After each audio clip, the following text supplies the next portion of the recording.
This is अमन अग्रवाल। सो अभी हमारी TCS की हायरिंग हुई है एंड टीसीएस एनक्यूटी के भी एग्जाम हुए हैं एंड अभी इनके इंटरव्यू होने बाकी है। एंड उसके बाद हमारे पास एक बहुत अच्छी खबर आती है, एक बहुत अच्छी गुड न्यूज आती है कि यार कॉग्निजेंट हायरिंग कर रही है एंड ये हायरिंग बहुत ज्यादा मास हायरिंग होगी एंड इस हायरिंग के अंदर बहुत सारे स्टूडेंट्स प्लेस होंगे। तो यार ये हायरिंग क्या है, क्या क्या प्रोसेस है, क्या रजिस्ट्रेशन डेट है, तो सारी चीज मैं इस वीडियो के अंदर आप लोगों को बताने वाला हूँ कि क्या क्या आप लोगों का प्रोसेस होगा, कौन कौन से आप लोगों के राउंड्स होंगे, क्या पैकेज मिलेगा, कौन सी प्रोफाइल है, कब इसकी लास्ट डेट है रजिस्ट्रेशन की। तो सारी चीजें मैं आप लोगों को बताने वाला हूँ, तो वीडियो को एंड तक देख लेना एंड चैनल को सब्सक्राइब कर लेना, क्योंकि बहुत अच्छा अच्छा कंटेंट इस चैनल पे आप लोगों को देखने को मिलेगा एंड अभी अपकमिंग बहुत अच्छा कंटेंट आप लोगों के लिए आ रहा है। तो यार पहले समझते हैं कि कॉग्निजेंट हायरिंग कर रही है एंड ये बहुत एक खुशी की बात है। तो सबसे पहले जो हमें समझना है कि इसकी हायरिंग जो हो रही है ये कौन सी प्रोफाइल के लिए हो रही है। तो सबसे पहले मैं आप लोगों को प्रोफाइल बता देता हूँ। जैन सी प्रोफाइल के लिए हायर कर रही है, ठीक है। कॉग्निजेंट की हमारी एक जैन सी प्रोफाइल होती है, उसके लिए हायर कर रही है। अब इसकी रजिस्ट्रेशन डेट्स क्या है, रजिस्ट्रेशन डेट्स के बारे में बात कर लेते हैं। तो जो हमारी रजिस्ट्रेशन डेट्स रहेगी वो यार 24 मई से इनके रजिस्ट्रेशन ओपन हो चुके हैं एंड इनके रजिस्ट्रेशन की लास्ट डेट हमारी 28 मई है, ठीक है। अब रजिस्ट्रेशन डेट हमें पता चल गई, अब भैया इसका राउंड बता दो, इसका प्रोसेस बता दो। तो यार मैं प्रोसेस आप लोगों को बताने वाला हूँ कि प्रोसेस का क्या है। सबसे पहला यार इसका स्क्रीनिंग राउंड होता है, आप लोगों को अगर पता होगा स्क्रीनिंग राउंड क्या होता है, फिर भी मैं आप लोगों को बता देता हूँ। यहाँ पे आप लोगों का कुछ क्राइटेरिया है, कोग्निजेंट का एक क्राइटेरिया है कि यार इतना क्राइटेरिया आप लोगों का होना चाहिए। तो आप लोगों के एटलीस्ट 60% मार्क्स 10th में होने चाहिए, 12th में होने चाहिए और आपके एकेडमिक्स में होने चाहिए, मतलब जो आपकी करंट एजुकेशन है, ठीक है।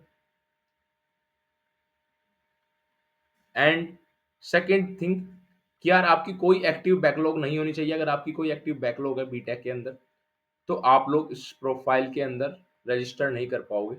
तो आप लोगों की कोई एक्टिव बैकलॉग नहीं होनी चाहिए। थर्ड पॉइंट हमारा है रेज्यूमे। अब आप लोग के रेज्यूमे में सारी चीज टेक्निकली मेंशन होनी चाहिए, जितना भी आप लोगों का स्किल्स है, चाहे वो आपकी जावा हो, पाइथन हो, सी प्लस प्लस हो, डीएस से हो। तो टेक्निकल रेज्यूमे हमारा होना चाहिए यहाँ पे, तभी आप लोगों का स्क्रीन राउंड क्लियर होगा।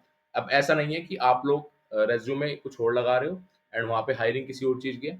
तो जो भी हमारे रेज्यूमे में लिखा होगा वो टेक्निकल होना चाहिए, ठीक है। तो ये तीन चीजों के बेसिस पे हमारे स्क्रीनिंग राउंड होगा। अब सबसे पहला ये हमारा स्क्रीनिंग था। अब राउंड वन के बारे में बात कर लेते हैं कि राउंड वन क्या है। अगर आपका स्क्रीनिंग क्लियर होता है, देखो हर राउंड पे आप निकल सकते हो। तो आप लोगों का यहाँ पे शॉर्ट लिस्टिंग होगी, हर राउंड के अंदर आप लोगों की शॉर्ट लिस्टिंग होगी। तो हर राउंड हमें अच्छी तरीके से देना है। तो राउंड वन में क्या होगा, सबसे पहला हमारा कम्युनिकेशन असेसमेंट होता है यार।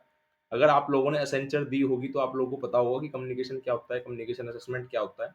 कम्युनिकेशन असेसमेंट में बेसिकली आप लोगों की कम्युनिकेशन मैटर करेगी कि आप लोग कैसी कम्युनिकेशन करते हो। तो अगर आप लोगों ने सेंचर का एग्जाम दिया है तो वहां पे आप लोगों को पता होगा कम्युनिकेशन असेसमेंट कैसे होगा। अब बात करते हैं हम हमारे राउंड टू की। अगर आपका राउंड वन क्लियर होता है तो अब आप एंटर कर जाते हो अपने राउंड टू के लिए। एंड राउंड टू में हमारा होगा एप्टीट्यूड, एप्टीट्यूड असेसमेंट, ठीक है। राउंड टू में हमारा एप्टीट्यूड असेसमेंट होगा। अभी कम्युनिकेशन असेसमेंट में आप लोगों को बता देता हूँ 31 मई के अंदर होगा। फिर हमारा जो राउंड टू होगा, राउंड टू हमारा एप्टीट्यूड ये हमारा 3 जून के अंदर होगा एंड प्लस हमारा टेक्निकल असेसमेंट होगा राउंड टू के अंदर ही। बट दोनों की डेट अलग अलग रहेगी, अलग अलग टाइम पे दोनों होंगे। टेक्निकल असेसमेंट ये हमारा 4 जून में होगा।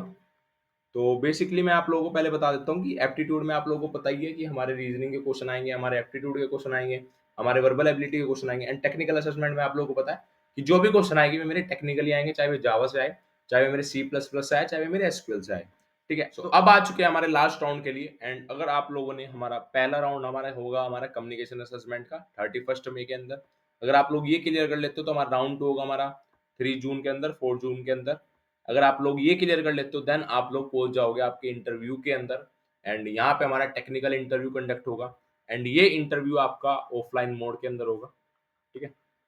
ऑफलाइन मोड में इंटरव्यू होगा एंड ये इंटरव्यू हमारा 10th मई से एक्सपेक्टेड है। 10th मई से यहाँ पे आपका स्टार्ट हो जाएगा, ठीक है। तो यार एक चीज़ मैं आप लोगों को कहूँगा कि हमें सबसे पहले हमारी प्रैक्टिस क्या रखनी है कि हम इंटरव्यू तक पहुँच जाएँ। हम ये जो प्रोसेस है हमारा राउंड 1 है, राउंड 2 है, इसको क्लियर करके हम इंटरव्यू तक चले जाएँ, जिससे कि यार आप लोग कम से कम एटलीस्ट इंटरव्यू तो क्लियर करके आओ। देखो यार, अब मैं आप लोगों को एक चीज़ बताऊँगा कि जो ये इंटरव्यू है, ये आपका टेक्निकल इंटरव्यू होगा एंड आप लोगों को मैं सबसे पहले एक चीज़ समझाने वाला हूँ कि कभी आप लोग सोच रहे हो कि सिर्फ इंटरव्यू इंटरव्यू से काम हो जाएगा। नहीं, ऐसा नहीं होगा। आपके जितने भी प्रोसेस होगा, एक बार हम प्रोसेस देख लेते हैं। चाहे आपका राउंड 1 हो, चाहे वो आपका राउंड 2 हो, चाहे आपका राउंड 3 हो, सब प्रोसेस के बेस से रिजल्ट आएगा। ऐसा नहीं होगा सिर्फ इंटरव्यू के बेसिस पे रिजल्ट आएगा। तो सब प्रोसेस आपके अच्छे होने चाहिए, सब जगह आपके अच्छे नंबर आने चाहिए, तभी आप लोग कोग्निज़ेंट के अंदर हायर हो पाओगे। तो ये हमारा पूरा प्रोसेस था एंड पूरा प्रोसेस हमने देख लिया, हमने इसकी रजिस्ट्रेशन डेट देख ली, सब चीज़ हमने देख ली यहाँ पे। अब मैं आप लोगों को बताने वाला हूँ कि यार ये कितने क्या इसका पैकेज रहने वाला है। 4 एलपीए इसका पैकेज रहने वाला है and second most important thing कि यार ये कैंपस हायरिंग होने वाली है। तो अपने कॉलेज के अंदर अगर आप लोगों की कॉलेज के अंदर ये कोग्निजेंट हायरिंग की मेल आ चुकी होगी, बट अगर आप लोगों के कॉलेज के अंदर कोग्निजेंट हायरिंग की मेल नहीं आई, तो यार अपने टीपीओ से बात करो, अपने टीपीओ से कॉन्टैक्ट करो, जो भी आप लोगों की प्लेसमेंट टीएनपी लीडर होते हैं उनसे बात करो कि हमें ये अपॉर्चुनिटी मिलेगी या नहीं मिलेगी। ठीक है? एंड वहाँ पे आप लोगों को रजिस्ट्रेशन लिंक मिलेगा। आपके टीपीओज़ आपको रजिस्ट्रेशन लिंक देंगे एंड उस रजिस्ट्रेशन लिंक से आप फटाफट अप्लाई कर दो, क्योंकि इसकी लास्ट डेट 28 मई है।